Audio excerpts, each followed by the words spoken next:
This is a traveling microscope. In this, the main part is this microscope, and then to change the angle of microscope, we have a screw here. By losing this screw, here, we can change the angle of microscope. If we have to keep this horizontal, then keep it horizontal and lock the screw. Keep the screw tight. And there's one more screw here. And by this screw, we can take this microscope forward and backward. Then we have a screw here. By losing this screw, we can take this microscope up and down. So wherever we want, we can fix it. We can make the screw tight and we can fix microscope. And if we want to take this microscope forward and backward by large distance, directly we can take it. For small distance, using this screw, we can take it forward and backward. And then if we want to move it horizontally, then we have a screw here. This screw we can lose it, and then we can take it slightly left or right. And wherever we want, we can make the screw tight. And then if you want to move it by large distance horizontally, directly the entire apparatus we can take it back and forth. In this part of experiment, we'll try to calculate this radius of bore of capillary tube. तो जो अंदर bore दिख रहा है उसके whole का radius निकालना है. तो उसको निकालने के लिए हमें सरफेस टेंशन एक्सपेरिमेंट में दिया रहेगा और आपको क्या करना है, इसको वाटर में इमर्स करोगे तो यहाँ वाटर विल राइज. तो आपको हाइट निकालना है वाटर का, और जो हाइट मिलने के बाद फिर आपको सरफेस टेंशन का फार्मूला यूज़ करना है और फार्मूला यूज़ करके आपको रेडियस निकालना है. That we can see now कि how it can be done. Experiment, you have been given this capillary tube along with a pin here, a needle here. So these two are fitted in a rubber cock here. With the help of rubber cock, you arrange this needle in a manner so that the tip is just slightly before the end. Okay, so you will arrange tip, should be slightly before the end. You will be given beaker. You fill this with water up to brim. पूरा भरो, पूरा पानी से full, पूरा पानी से भरो. Keep it on a stand. You will be given a retort stand. So with the help of retort stand, you will fix this capillary tube inside water in a manner so that water should rise in capillary tube and this tip of needle should just touch surface of water. So when you immerse this tube into water, take care that this capillary tube and the needle, they should be side by side with respect to you. So as you can see, we have arranged this needle here, this capillary tube. It is slightly immersed into water and the needle tip is just touching surface of water, and there is rise of water in capillary tube, but rise may be little, it may not be full. So what you do is, you lift this beaker up, let water rise above and then take it down. Then water level will come down and will stay at the maximum height as required. Now you arrange traveling microscope in a manner. First keep it very close to the capillary tube, and then this microscope you take it down and see in the microscope this lens is objective lens, thinner lens, smaller lens is objective lens, and this bigger lens is eyepiece. You keep objective on object side and eyepiece on eye side, and then you will arrange the level of microscope in a manner so that the objective should be in line with the water level, water meniscus in capillary tube. For focusing of, you have to actually focus the water meniscus, and to focus meniscus you have to adjust the distance between the meniscus and objective. This gap you have to adjust. So what you do is, you look through eyepiece and then right now nothing is seen. So you take this entire apparatus behind till you get focusing of water level. तो अभी मैं इसको पीछे ले रहा हूँ. ये देखना है कि मतलब उसका line should be same as capillary. इसको पीछे ले रहा हूँ, पूरे apparatus को पीछे लेते जा रहा हूँ. And see now I can see water level. कई बार आपको क्या दिखाई देगा, you can see some glass focusing but not water level. So then you need to adjust height, ऊपर नीचे करना पड़ सकता है आपको थोड़ा. बट ये इसका फोकसिंग, वाटर लेवल का फोकसिंग के लिए, क्लियर इमेज के लिए आपको एडजस्ट करना डिस्टेंस. डिस्टेंस के बाद अगर आपको कुछ ग्लास वगैरह फोकस हो गया तो उसके आसपास ही वाटर लेवल होगा, तो वो एडजस्ट करने के लिए आपको इसका हाइट वगैरह एडजस्ट करना पड़ सकता है. तो एडजस्ट करके आप clear focusing of water level लेके आओ. अब मुझे मेनिस्कस दिख रहा है कॉन्वेक्स शेप में. Through microscope you can see this image, you can see the convex meniscus. Actually it is concave, but through microscope will appear convex, and you can see two cross wire of the lens. Okay, so you have to adjust in a manner so that the horizontal cross wire should be tangential to meniscus. Small height adjustment, you can use this screw here, थोड़ा ऊपर नीचे करना है तो, and then get cross wire tangential to meniscus. So as you can see here this image, that the meniscus is tangential to horizontal cross wire. This if you adjust. So now we can find reading on this scale, on vertical scale. On vertical scale, this is main scale, and this smaller one is the vernier scale. So on main scale, between two markings, suppose 4 and 5, there are 20 divisions. For 1 centimeter 20 division, that means 2 division is equal to 0.1, but 1 division here is equal to 0.05 centimeter. And on vernier scale, the markings, this is 0 will take, and this we will take as 10, not 0.1, 0.6, 0.1, but we will take it as 10. This we will take it as 20, this as 30, this is 40, this is 50 we will take.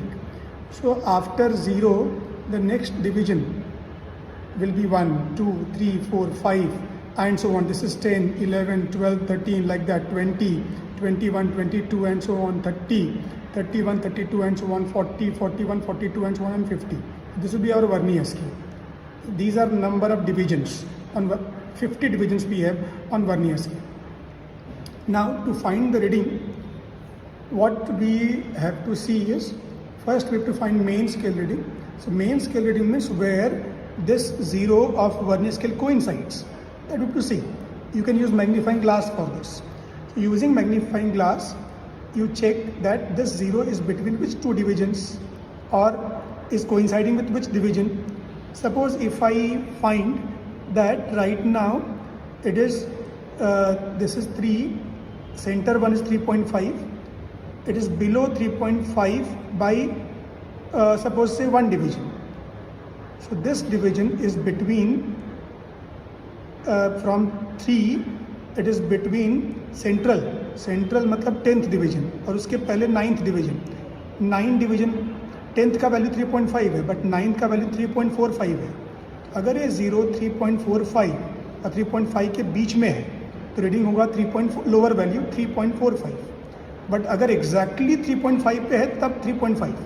But अगर ये 3.5 और 3.45 के बीच में है तो हमारा main scale reading होगा लोअर वैल्यू 3.45. तो main scale reading is where this 0 of vernier scale coincides.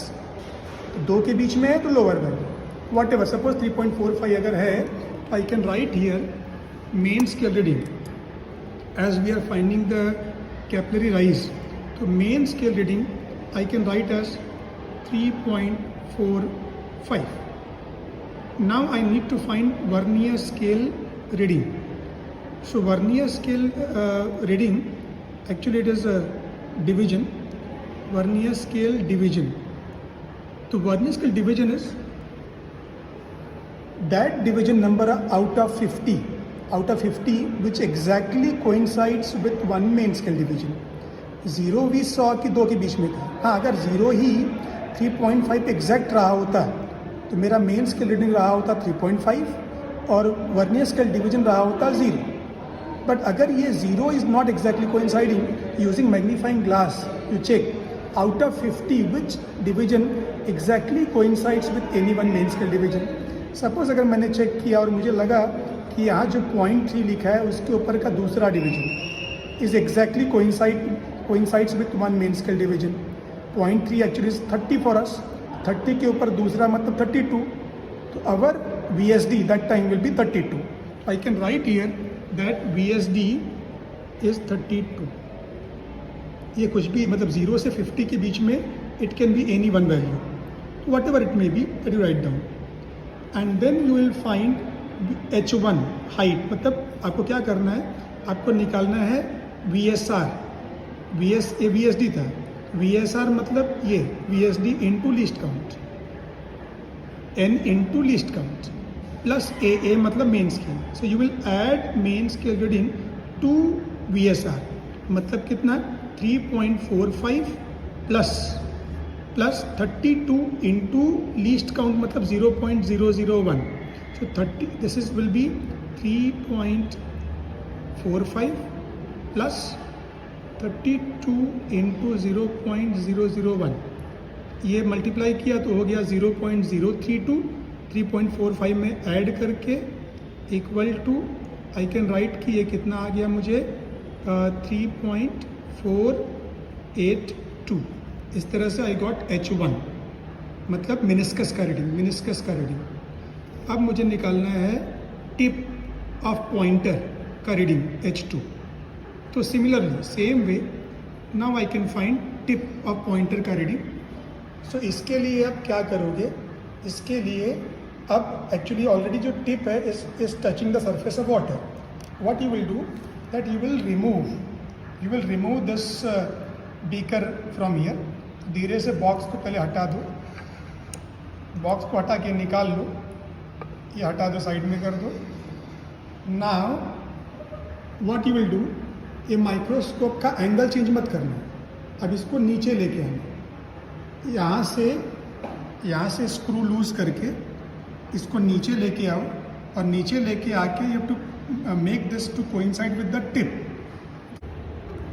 So now I will just look through it और मैं इसको पहले actually what I can do first again make the microscope to keep it very near the pin, एकदम पास में रखो और बाद में इसका लेवल एडजस्ट करो till it coincides with the tip की लाइन में लेके आओ और टिप की लाइन में लाने के बाद फिर यू लुक थ्रू माइक्रोस्कोप और इसको पीछे लो और लाइन देखते रहो, लाइन डिस्टर्ब ऐसा एंगल चेंज ना हो जाए, लाइन देखते रहो, पीछे लेके आओ till you get focusing of the tip of needle.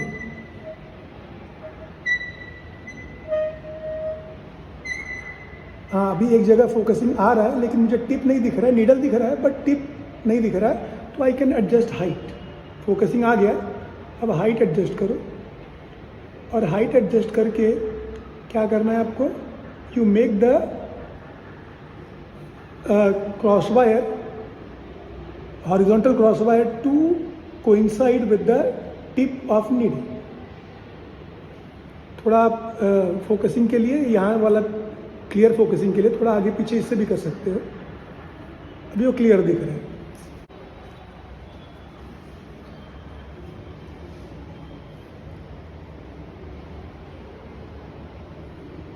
Through microscope,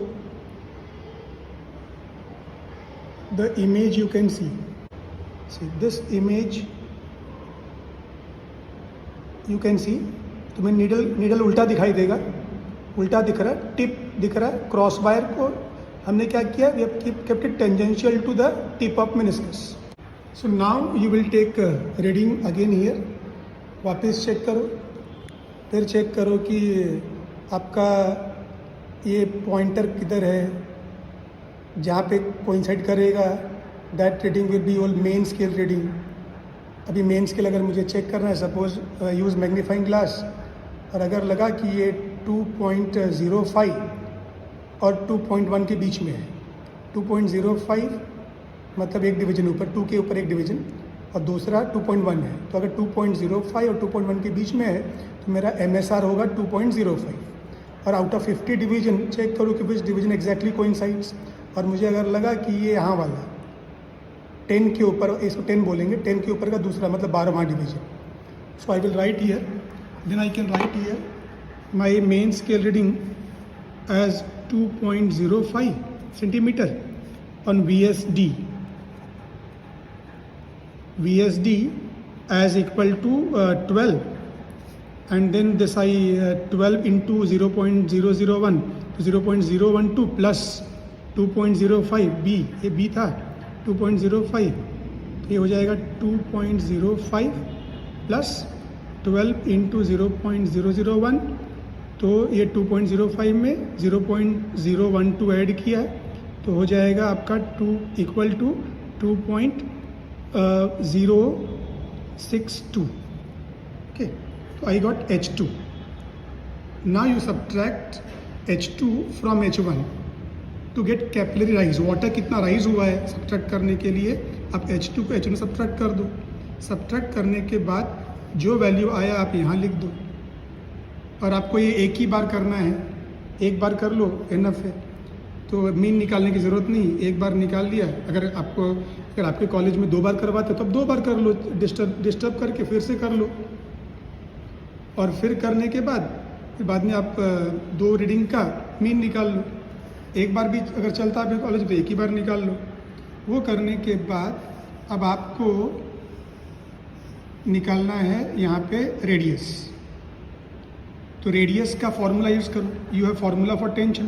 तो यहाँ से रेडियस का जो फार्मूला है वो है आपका 2t upon h rho g, 2t upon h rho g। तो surface tension of water will be given to you in exam for this part. तो 2 इंटू आपको दिया रहेगा, सपोज दिया है 72, अगर आपको यहाँ पे पहले से दिया रहेगा और दिया है 72 डाइंस पर सेंटीमीटर, 72 डाइंस पर सेंटीमीटर अपॉन हाइट आपको यहाँ से मिला, जो हाइट मिला दैट हाइट मान लो आपको हाइट मिला 1.5 सपोज या 1.4 जो भी है, what ever height you got वो लिख लिया। डेंसिटी वाटर का CGS में 1 है और G का वैल्यू CGS में 980 आपको दिया रहेगा। अब कैलकुलेट करके रेडियस का आंसर निकाल लो, that will be your result.